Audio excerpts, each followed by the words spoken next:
ধৰি লওক আপুনি কাৰো বিষয়ে বেয়াকে ক'লে, কাৰো মনত দুখ দি কথা পাতিলে, বা ধৰক এটা গ্ৰুপ বনালে আৰু সেই গ্ৰুপত এজন মানুহক বাৰুকৈ গ্ৰাছ কৰিলে। এইখিনি কৰি থাকোতে যদি আপুনি তৃপ্তি পায়, তেনেহলে আই এম চৰি, আপোনাৰ গাত অসুৰৰ তেজ আছে। আমি চব মানুহৰ ভিতৰত ভাল বেয়া দুটা গুণ থাকে। আমি কৰ্ম, শিক্ষা, অধ্যয়ন, আচাৰ ব্যৱহাৰ আৰু আধ্যাত্মিকতাক গুৰুত্ব দি আমাৰ ভিতৰত থকা অসুৰক ডমিনেট কৰি চলিব পাৰো, আৰু আমাৰ ভিতৰত থকা ভগৱানক সদায় মুখ্য আসন দিব পাৰো। End of the day we are human being.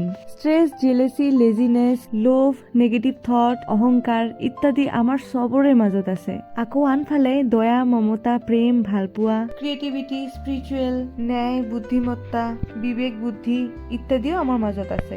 এইবোৰ গুণ ভগৱানে চবকে দিছে। এই মূল্যৱান সম্পদবোৰ ভগৱানে দিছে বুলি ক'লেও ভুল হ'ব।